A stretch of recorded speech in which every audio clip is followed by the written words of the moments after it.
네, 안녕하셨습니까? 이제 오늘 우리 나누려고 하는 것은 우리 지난 시간까지 나누었던 것이, 지난 시간에 나눈 것이 성경의 가장 기본적인 일종의 개론 같은 공부였었고요.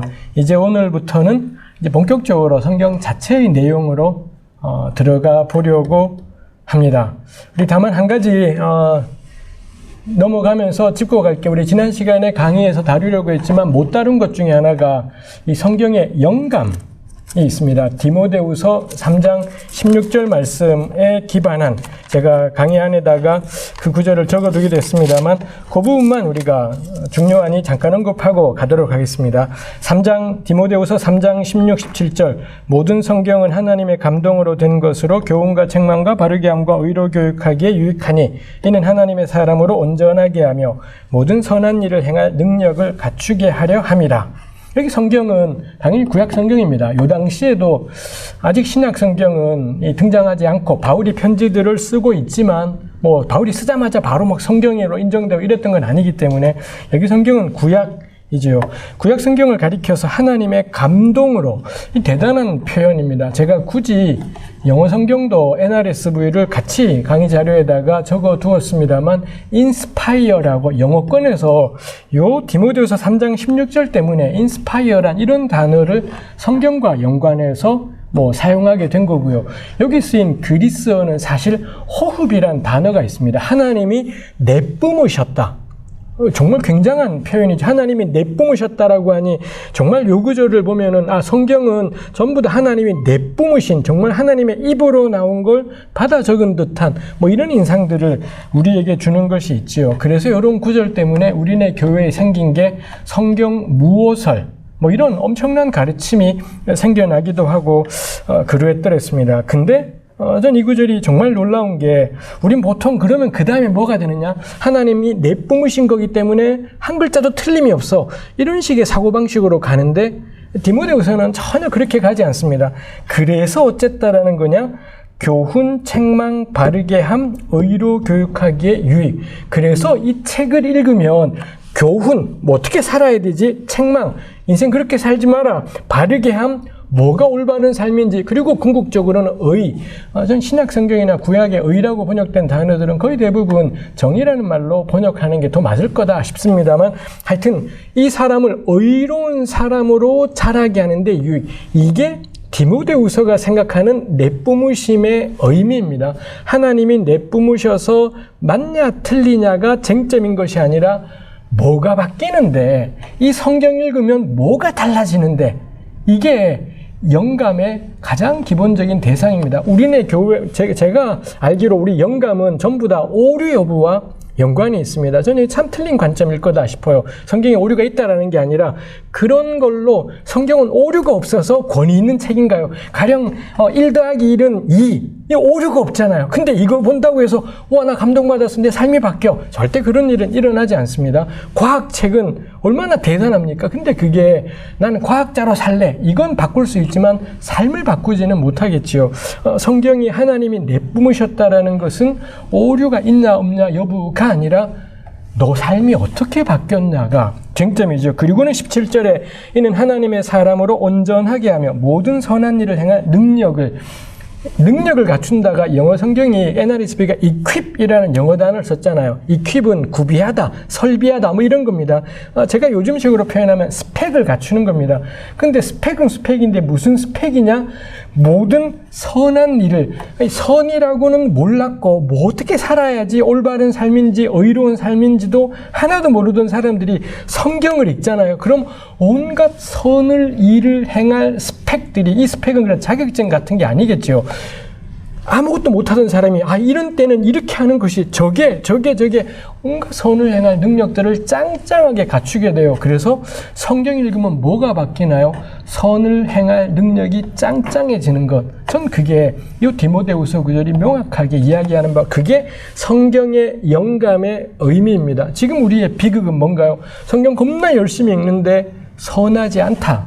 우리 이런 사람들을 너무 많이 만나는 게 지금 저나 우리네 교회가 세상 속에서 참 부끄러운 까닭이지요. 예수 믿는데 안 믿는 사람에 비해서 별달리 선한 줄 모르겠다. 예수 믿으면 구원받는다라는 건 계속 이야기하는데, 근데 디모데후서가 말하는 것처럼 선을 행할 능력이 짱짱해지냐. 때로 우리네 교회는 우리 저거 있잖아. 믿음으로 구원받는다 해서 어릴 적부터 마음 착해도 못 가요. 하나님 나라. 이걸 듣다 보니 착한 것, 선행을 의지할까봐 교회가 벌벌 떨어요. 근데 우리 대부분 말해주고 싶어요. 선행한 다음에나 그 걱정하시라고. 선하게 산 다음에나 그 걱정을 해야 되는데, 지금 세상에서 개신교 교회가 욕을 먹는 까닭은 안 착해서, 선하지 않기 때문에 욕을 먹는 경우가 많은데, 우리는 여전히 선행을 의지할까봐 겁내하는 것이 있습니다. 선행을 의지하자라고 말하는 것이 아니라 성경이 하나님의 감동, 내뿜으신 글, 그래서 어쨌다라는 거냐?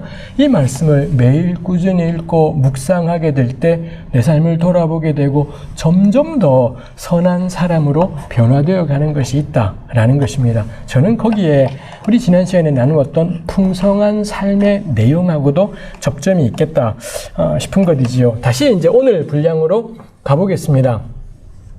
구약 성경은 창세기부터 시작을 합니다. 하나님의 천지 창조부터 시작을 해서 진행이 되는 것이 있지요. 그렇지만 우리가 보통 구약 그러면 이스라엘 이런 표현을 쓰지 않습니까? 이스라엘은 사실 우리 창세기를 보면 야곱의 또 다른 이름이 이스라엘이었었습니다만, 이스라엘이 전체로서의 이스라엘 공동체, 민족으로서의 이스라엘이 본격적으로 그 이름이 의미를 가지게 되는 건 언제부터인가요? 출애굽 사건부터입니다. 출애굽을 한 다음부터 출애굽과 더불어서 이들은 이스라엘, 하나님의 백성 이스라엘, 이렇게 불리게 되는 것이 있더라라는 것입니다. 그래서 쓰이기로는 창세기이지만 저는 가장 기본적인 사건은 출애굽 사건이구나이지요. 이게 이상하게 들릴지 모르겠지만, 가령 저 같은 경우 저는 모태신앙이 아니고 제가 고등학교 때 예수를 처음 믿었습니다. 근데 예수님 믿고 그러고 나자 저의 그전 삶이 납득이 되었어요. 제가 왜 이러이러한 아버지와 어머니 아래 태어났고, 가령 제가 어릴 때 아주 큰 교통사고를 겪기도 했었습니다. 그때 교회 안 다닐 때니 아무것도 몰랐고 그냥 재수 좋았다 생각했지만, 나중에 믿음을 갖고 나자 그때 저의 사건이 해석이 되는 겁니다. 저의 삶은 당연히 부모님에게 태어나는 것부터 시작이 되었지만, 제가 제 삶의 의미를 깨달은 건 언젠가요? 예수님을 영접한 다음 이다라는 겁니다. 그래서 이 사건이 나의 이전의 삶을 다 해석할 수 있게 되는 것이지요. 성경도 저는 마찬가지, 이건 제 생각이 아니라 이 구약을 공부하는 사람들의 대체적인 생각이겠습니다만, 출애굽을 통해 이스라엘은 우리가 누구인지, 하나님 백성 공동체구나, 그러고 보니 이렇게 하나님께서 온 땅을 지으셨고 창조하셨구나 이지요. 우리 창세기를 누가 썼는지는 성경에 전혀 나오지 않습니다. 신구약 성경 전체 그 어디에도 창세기의 저자 이야기는 나오지 않고, 유대인들이 한때 모세가 창출 내민신 이 5권을 다 썼다라고 유대인들이 생각을 했었었고, 그래서 오늘 우리도 대체로 그런 생각이 전해져 있지만, 사실 성경 안에는 창세기의 저자가 누군지는 일체 언급이 없지요. 보통 우리가 모세가 썼다라고 해요. 모세가 썼다라고 해도 말입니다. 결국 창세기는 출애굽을 경험한 모세, 출애굽 시기의 모세가 돌아보니 우리가 지금 여기부터 하나님 백성으로 은혜를 받았구나. 근데 이게 갑자기 탁 이루어진 일이 아니라 오래전에 하나님이 이렇게 세상을 지으셨고, 이렇게 조상들 아브라함에게 약속을 주셨고, 그게 여기까지 이르렀구나라는 걸 깨닫게 되었더라라는 것입니다. 해서 출애굽 사건이야말로 과거를 믿음의 눈으로 되돌아보게 되고, 그리고 미래를 믿음의 눈으로 전망하게 만드는 가장 기본이 되는 사건이 출애굽이라고 이야기할 수가 있지요. 그래서 출애굽 사건이 참 중요하죠. 그래서 그 이후로도 이스라엘은 어려움을 겪을 때마다 또 다른 출애굽을, 새로운 출애굽을 기대해요. 하나님 그때 우리를 애굽에서 건지신 것처럼 이제도 우리를 건져 주십시오. 이렇게 하나님께 기도하는 것이 있죠. 특히 이런 것들은 우리 예언자들, 이사야, 예레미야, 에스겔 이런 예언자들의 글로 가면 온통 새로운 출애굽에 대한 기대, 하나님이 새로 행하실 놀라운 구원에 대한 기대가 있는 것을 볼 수 있습니다. 하나님께서 이스라엘을 출애굽시키신 까닭이 무엇일까요? 제가 적어두었지만 출애굽기 6장 5절에서 7절 말씀에 하나님께서 그 백성을 건져내시는 까닭이 무엇인지가 나와 있습니다. 출애굽기 6장 5절에 이제 애굽 사람이 종으로 삼은 이스라엘 자손의 신음소리를 내가 듣고 내가 언약을 기억하노라 해서 내가 그들을 건져내고 6절 끝에 가면 너희를 속량한다. 이게 속량이 우리 첫 시간에 이야기했던 구속하고 같은 의미. 속량, 그 사람을 되사서 양민, 자유인이 되게 한다가 이 한자말 속량이죠. 근데 이 출애굽기는 명확하게 표현해요. 구속하는 게, 건져내는 게 다가 아니라 그 다음이 뭐냐? 너희를 내 백성으로 삼고 나는 너희의 하나님이 되리니. 이 표현이 아주 중요합니다. 너희는 내 백성, 나는 너희 하나님. 즉 하나님께서 계시고 여호와께서 하나님으로 계시고 이스라엘은 이제 뭐냐? 그 여호와께서 다스리시는 세상의 백성으로 존재하게 되는 것.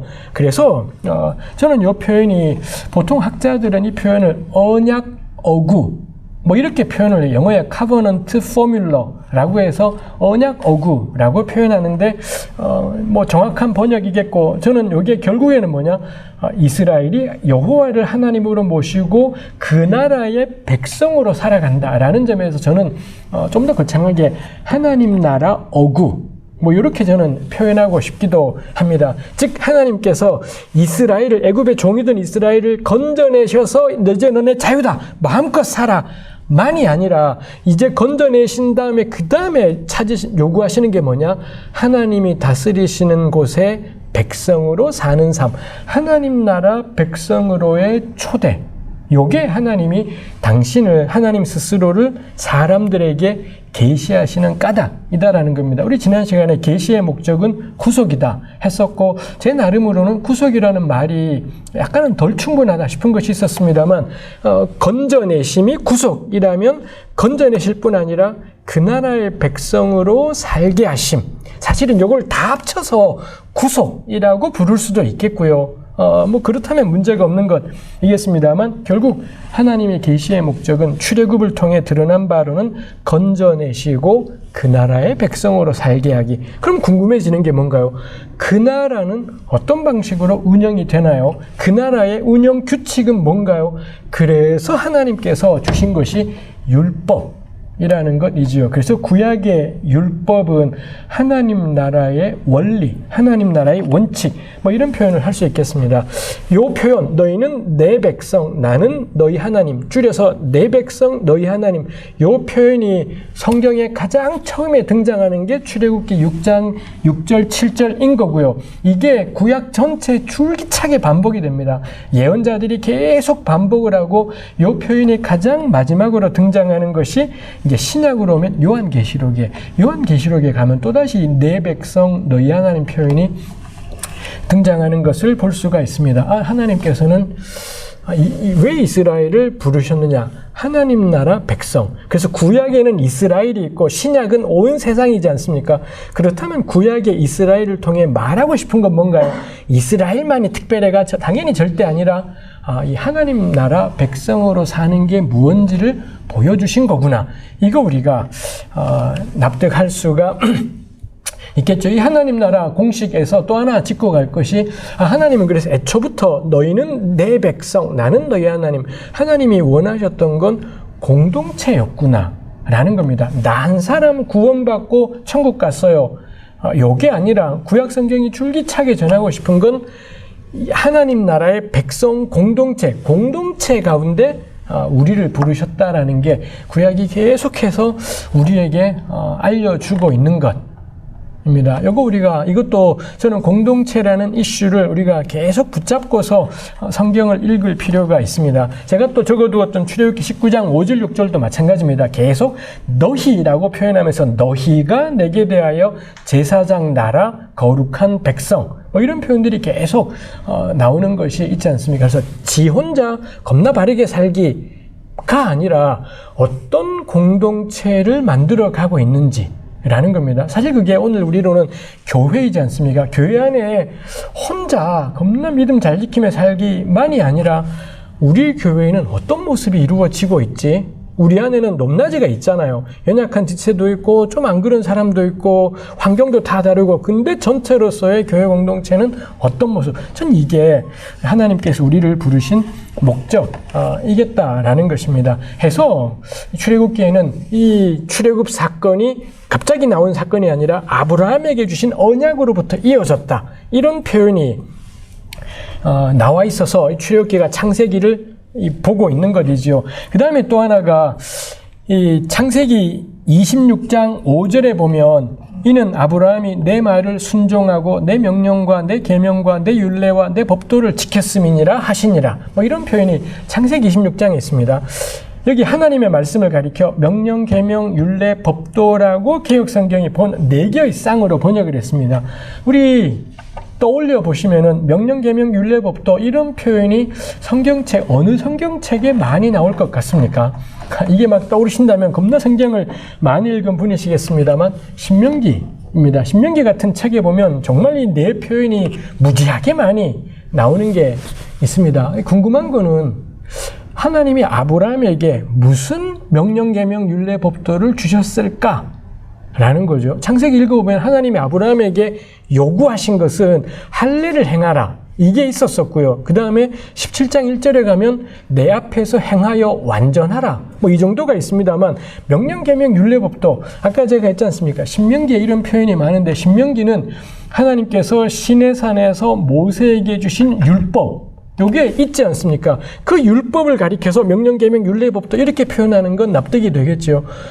아브라함한테는 어떤 명령, 계명, 율례, 법도를 주셨던 걸까가 어려운 문제. 왜냐하면 창세기에는 안 나오기 때문에. 그래서 겁나 쉬운 해결책. 창세기에는 하나도 안 적혀 있지만 하나님이 엄청나게 뭐 세부적이고 세세한 율법을 말씀하셨을 거야, 뭐 이렇게 볼 수 있겠고요. 이거 우리가 모를 일인 거겠고, 저는, 그리고 구약 연구자들은 그렇게 생각을 해요. 요거 이미 아브라함을 보면서도 이 아브라함 창세기는 교회의 전통을 따르면 모세가 썼고, 뭐 학자들의 이해에 따르면 전혀 모세가 쓴 거는 아니라고 합니다만, 하여튼 모세가 썼다 하더라도 모세의 자리에서 아브라함을 보다 보니 아브라함을 평가할 때 명령, 계명, 율례, 법도, 이거는 한참 뒤에 시내산 사건이 배경이 있다 싶은 거죠. 제가 말하고 싶은 게 출애굽기는 이 하나님의 구원 사건을 창세기부터 이어져 온다라고 표현하고 있고, 그리고 창세기에는 출애굽기 시내산 사건이 반영이 되어 있고 이렇더라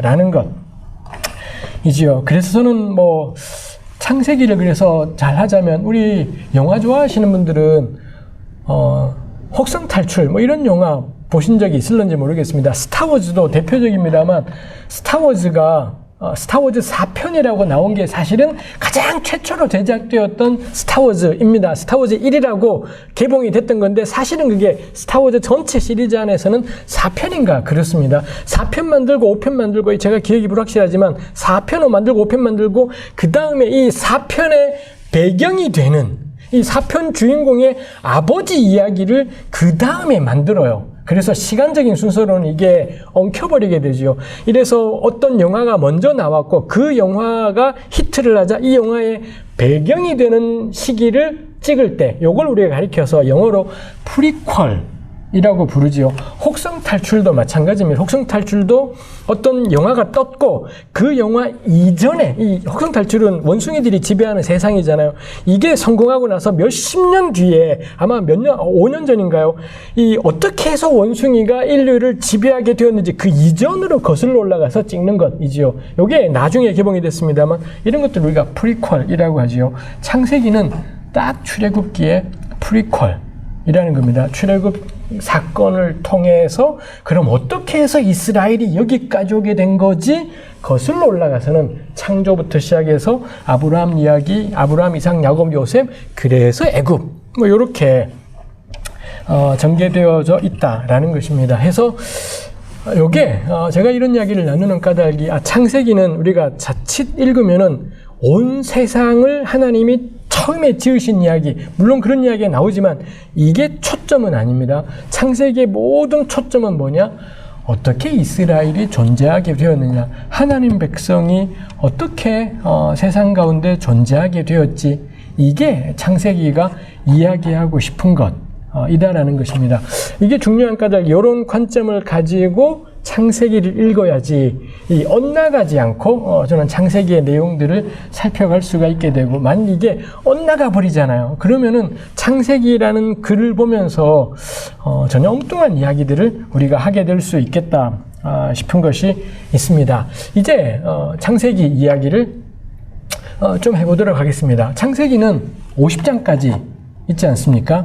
1장부터 50장인데 우리도 역시 마찬가지일 겁니다. 창세기 읽으시면은 창세기는 크게 두 덩어리로 나눌 수 있어요. 1장부터 11장까지가 있고, 그 다음에 12장 1절에 하나님이 아브라함에게 떠나라 하시는 게 나오기 때문에 12장부터 50장까지는 믿음의 조상들의 이야기, 아브라함, 이삭, 야곱 이야기가 12에서 50장까지 되고, 1에서 11장은 아브라함 이전 이야기인 거죠. 보통 이 부분을 독일학자들부터 시작해서 한자말로는 원역사라고 그렇게 부릅니다. 그 원자가 기원을 뜻하는 원자입니다만, 원역사라고 부르는 것이 모든 역사의 기원에 해당되는 부분이다 보니, 그 다음에 요 시기는 정확히 언제인지 도무지 추정 자체가 불가능한 시대.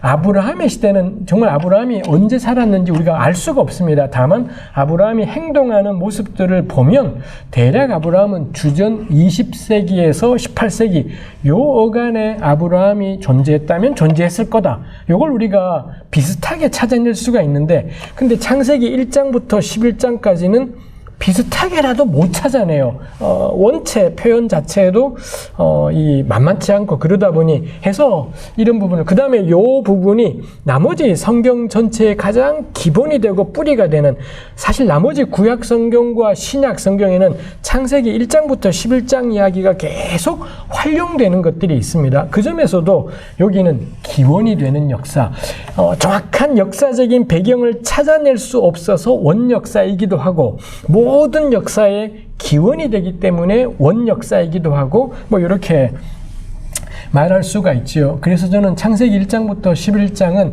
창세기 전체의 머릿말일 뿐만이 아니라 구약 성경 전체의 머릿말이기도 하고, 더 나아가서 신구약 성경 전체의 머릿말에 해당되는 게 창세기 1장, 11장 이겠다 싶은 것이 있습니다.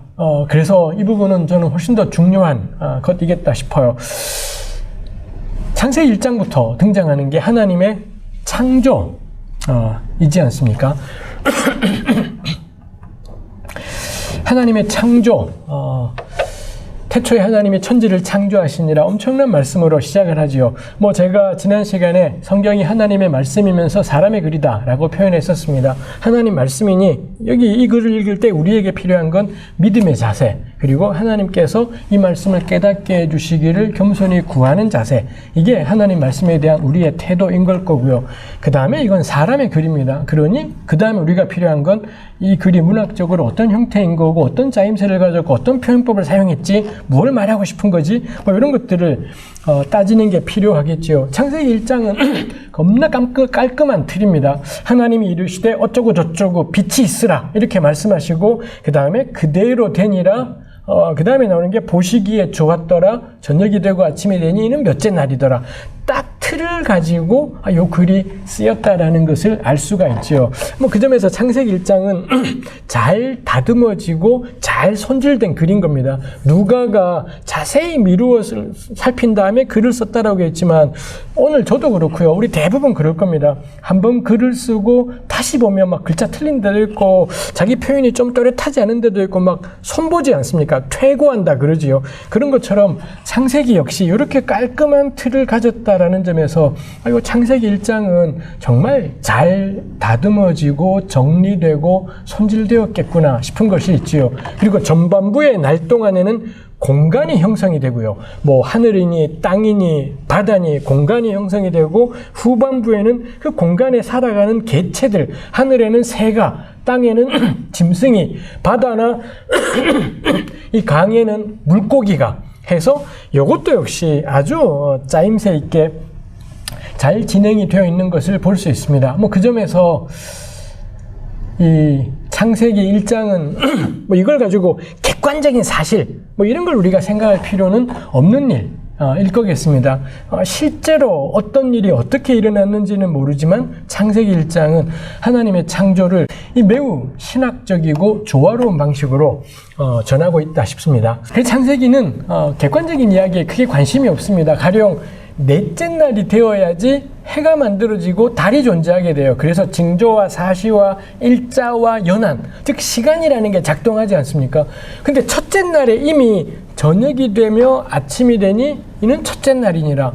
마치 그날부터 24시간짜리 하루가 시작된 것처럼 첫째 날에 표현하지만 넷째 날 가야지 징조, 날짜, 사시, 연한, 해양, 달, 사실 우리 지구와 태양의 관계, 달의 관계, 이게 저녁과 아침을 우리에게 표현하는 것이지 않겠습니까? 그러니 창세기 1장은 객관적으로 이게 어떤 거냐에 크게 관심이 없습니다. 창세기가 말하고 싶은 건 뭔가요? 이 땅이 혼돈하고 공허하며 흑암이 깊음 위에 있던 그 상황 속에서 하나님께서 빛을 만드시고 그 다음에 하나하나를 놀랍게도 하나님은 빛을 만들고 어둠을 몰아내는 게 아니라 그 다음엔 어둠을 밤이라고 이름을 지어주십니다. 어둠은 몰아내야 될 어떤 것이 아니라 밤이라고 이름을 지어주자 밤은 부정적인 것만이 아니라 밤이 있어야지 우리가 일을 쉬고 잠을 자며 셈을 회복하겠구나가 되는 거죠. 이 하나님의 창조는 그래서 이 혼돈 공허의 세상에 조화를 만들어내시고 평화를 질서를 만들어내시는 이런 창조이지요. 창세기 1장이 말하고 싶은 건 객관적인 뭐 창조 이야기가 아니라 하나님이 지은 세상이 얼마나 아름다운지 그리고 이 세상이 보시기에 좋았다라는 것을 이 하나님 백성 공동체에게 말하고 싶은 거죠. 세상은 썩었어라고 함부로 말하지 마라. 이 세상은 하나님 보시기에 좋은 세상이라는 겁니다. 그리고 이 창조 이야기에 또 하나 뺄 수 없는 게 하나님의 형상과 모양대로 지음받은 사람이지 않습니까? 하나님의 형상의 의미가 뭐냐를 두고서도 뭐 신학자들이 온갖 가지 논의들을 다 한 것이 있습니다. 그렇지만 창세기 1장 본문이 말해주는 건 꽤나 명료합니다. 하나님의 형상과 모양대로 만드신 사람에게 명령하신 게 뭔가요? 다스려라 라고 말씀하시지 않습니까? 창세기 1장 26절에도 다스려라, 28절에도 다스리게 하자, 이런 말씀이 있습니다. 그래서 하나님의 형상이라고 하시고는 실제로는 무엇을 하게 하시느냐? 다스리게 하셨다라는 점에서 사람이 하나님의 형상이라는 것의 가장 첫 번째 의미는 사람은 이 왕인 존재, 왕적인 존재로 지음 받았구나 라는 거죠. 사실 하나님이 온 세상의 온 만물의 왕이신 거고 그의 형상대로 지음 받았으니 사람도 하나님을 닮은 왕이로구나 라는 것이지요. 근데 왕인데 우리 그 말씀 들을 때마다 당황스럽지 않습니까? 왕인데 내 꼴이 왜 이렇담? 난 왕 같지가 않잖아요. 왜 이런 것이 있을까요? 창세기 1장에 하나님이 다스려라 했지 않습니까? 그러고는 그럼 아담이 하와가 무엇을 하느냐? 사자들 전부 집합, 내가 배급하겠어, 뭐 이런 거 하지 않습니다. 창세기 2장 15절에 보면 하나님이 그 만드신 사람을 동산에 데리고 오셔서는 동산을 경작하며 지키게 하셨더라, 이런 표현이 있습니다. 다스려라 라고 하셔놓고는 실제로 사람이 하는 가장 근본적인 일은 뭔가요? 경작하며 에덴 동산을 경작하는 일이었다는 거죠. 그게 경작하다라고 개역 성경이 번역했지만 거기 쓰인 히브리 말의 가장 기본적인 의미는 일하다, 노동하다 라는 뜻입니다. 근데 그 노동하다라는 동사가 기본적으로는 노동하다인 거고요. 근데 노동하다의 목적어가 땅이잖아요. 그럼 땅을 노동하다. 그럼 다 영어 성경이든 한글이든 경작하다라고 번역하는 거고요. 그 다음에 목적어가 사람이지 않습니까? 사람을 경작하다. 그럼 뭐냐? 섬기다 라고 번역을 하고요. 목적어가 하나님이잖아요. 그럼 하나님을 노동하다. 그럼 다 뭐라고 번역하냐? 예배하다 라고 번역을 합니다. 놀랍죠? 노동하다라는 뜻을 가진 기본적인 동사가 목적어가 땅이면 경작하다가 되고 사람이면 섬기다, 하나님이면 예배하다, 뭐 이렇게 되는 것 이겠습니다. 그래서 다스려라 하셔놓고는 실제로는 뭘 하느냐? 노동을 하더라 라는 것입니다. 그래서 저는 그렇게 생각합니다. 하나님의 형상대로 지음받았다는 건 뭐냐? 사람이 왕으로 지음받았다는 뜻인 거구나. 근데 왕은 무슨 일을 하느냐? 명령하고 지배하고 군림하고 좌지우지하고, 이게 왕인 것이 아니라 누가 왕인가요? 노동하는 사람. 그 노동의 대상이 땅일 경우는 농부인 거고요. 다른 사람일 경우는 섬김인 거고요. 이렇게 생각을 하자 제가 납득이 된 게, 예수께서 말씀하신 내가 온 것은 섬김을 받으려 함이 아니라 도리어 섬기려 하고, 예수님이야말로 만왕의 왕이신데, 근데 그분은 무얼로 당신의 왕됨을 드러내셨느냐? 섬김과 고난과 희생으로 그분이 온 인류의 왕이심을 보이셨다 이죠. 저는 이게 세상 질서와 교회 질서의 확연한 차이라고 생각을 합니다. 이 다들 높은 자리에 가서 말로는 내가 섬길게요 하지만 섬기고 싶어서 가는 게 아니라 높은 자리이기 때문에 가는 것이 많지 않겠습니까? 근데 예수님은, 그리고 창세기 1장은 명확한 1, 2장은 딱 보여줘요. 누가 왕이냐?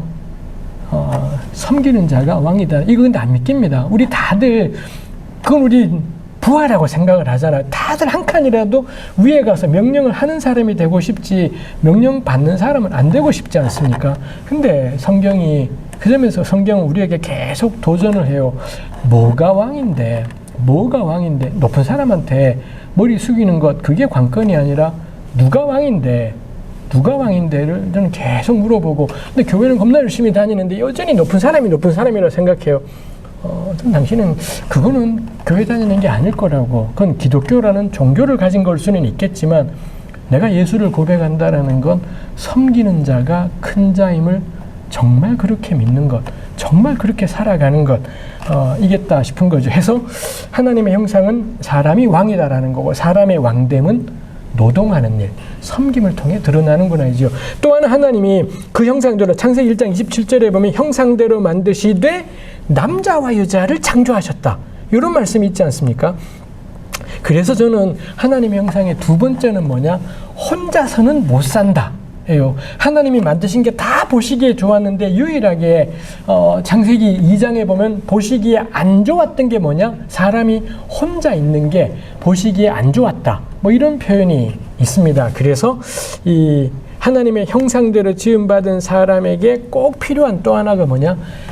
어려운 말로 하면, 어려운 말일지, 관계 안에 공동체로 존재하는 것, 그게 하나님의 형상의 의미이겠다 싶은 것이 있습니다. 이게 하나님께서 사람에게 주신 은혜라는 것이죠. 하나님의 형상으로 살아가기이지요. 우리 하나님의 형상이 아담과 하와가 선악과를 따먹은 이후로 훼손되었을까요? 아니면은 훼손되지 않았을까요?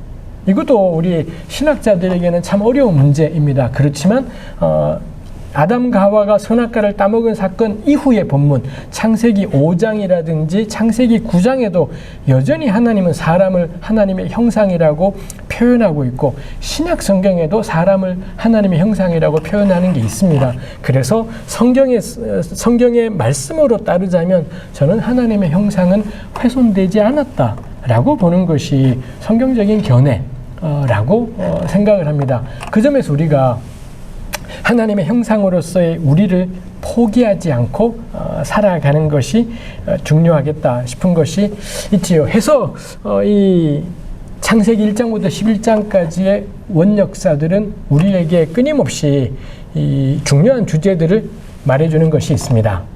네, 우리가 이제까지 창세기에 나타난 하나님의 형상에 대해서 살펴보았습니다.